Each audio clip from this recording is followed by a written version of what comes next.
Have you ever looked at your bank statement at the end of the month and just scratched your head wondering where all your money went? Well, there's a good chance it's being slowly nibbled away by all these little recurring charges. We're going to dive into the hidden cost of subscriptions. And trust me, you are not alone in this. Yeah, I'm talking about that charge from Netflix, then another from Spotify. Oh, and what about that fitness app you swore you were going to use every single day? And maybe that meal kit service you forgot to cancel? If this sounds even a little bit familiar, well, welcome to the subscription economy. And spoiler alert, it might be costing you way more than you realize. So what exactly is this subscription economy we keep hearing about? Well, at its core, it's a really big shift. Think about it. We used to buy something once, like a DVD or a CD, and we'd own it forever. Now we're in a new model where we're basically just renting access to a product or service for as long as we keep paying that monthly fee. This whole idea isn't exactly brand new. I mean, people have been getting magazine subscriptions or gym memberships for decades, right? But with digital tech, this model has just absolutely exploded. I'm talking about research from Zora that shows the subscription economy has grown by over 400% in just the last 10 years. 400%. That is a mind-blowing expansion, and it is completely changing how we all spend our money. But all this convenience, it definitely comes with a hidden price tag.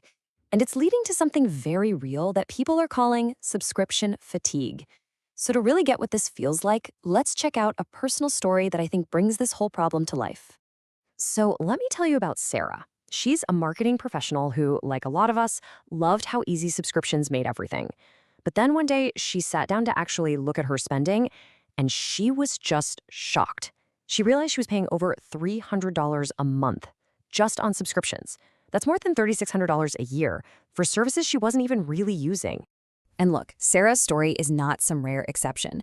A 2023 survey found that the average American is spending around $219 every single month on subscriptions.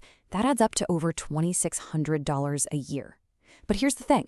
It's not just how much we're spending that's so surprising. It's the reason why we're spending it. Okay, now this is where it gets really wild. That same survey, it revealed that a staggering 74% of people admit they are paying for at least one subscription they completely forgot they even had. Just let that sink in for a second. I mean, these companies make it so easy to sign up, right? One click and you're in. But when it's time to cancel, whoa, it's like a maze. They're basically banking on us just giving up, and man, is it costing us. All right, so this brings us to the first big hidden cost. It's something called price creep. And it's exactly what it sounds like. It's when these services just quietly raise their prices over time. They're betting that most of us won't even notice or that we won't bother to cancel over, an extra dollar or two.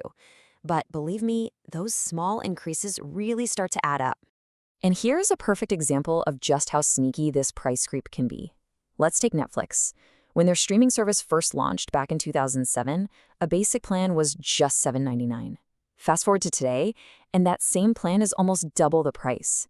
This kind of slow, gradual increase is happening with tons of services, and it's just slowly but surely draining our wallets without us even realizing it. The second hidden cost? It's something I think we're all a little bit guilty of. Paying for stuff we just don't use. There was a study that found that about 35% of us are knowingly paying for subscriptions we don't even use anymore. That adds up to billions of dollars wasted every single year on things like forgotten cloud storage or, that streaming service you signed up for just to watch that one show. Okay. So that's the problem. It's a little depressing, I know, but the big question is, how do we fix it? Well, it's time to stop just talking about the issue and actually take back control. I've got a simple 4-step guide that's going to help you figure out exactly where your money is going. All right, step 1, it's time for a full-on audit. That means you've got to go through your bank, credit card, and PayPal statements and list out every single recurring charge. Step 2, evaluate. For each one, you have to be totally honest with yourself. Ask the question, am I really using this? Step 3 is to calculate. Add up the monthly cost and then, and this is the important part, multiply it by 12 for the annual total. Seeing that big number can be a serious wake-up call. And finally, step 4, prioritize. This is where you have to get ruthless. If a subscription doesn't actually add value to your life, it's got to go. Cut it. So once you've done that audit and you've trimmed some of the fat, you can get even smarter about managing the subscriptions you actually decided to keep. So let's open up the toolkit. Here are 5 really practical ways to save some cash. First up, share those family plans. You can split the cost with friends or family and save a ton on services like Spotify or Netflix.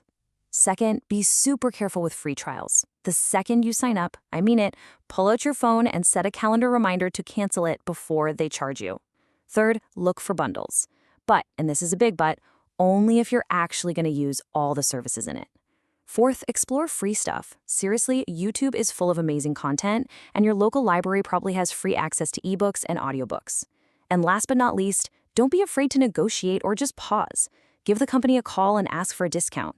You would be amazed how often they say yes just to keep you as a customer. Look, at the end of the day, this whole thing isn't about getting rid of every single subscription you have, not at all. It's really about shifting your mindset, moving from just mindless consumption to mindful control. It's about making sure these services are working for you and not the other way around.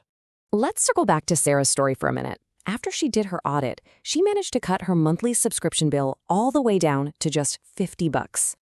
And what she did with those savings is the best part. She redirected that money into things that actually mattered to her, like taking a weekend trip with her friends, a real-life experience that brought her way more joy than any app or service ever could. So, I'm going to leave you with this one last question. How many subscriptions do you have? Really? And what are they actually costing you? I challenge you. Take a moment, do the math, and then ask yourself the big question. Are your subscriptions serving you, or are you just serving them?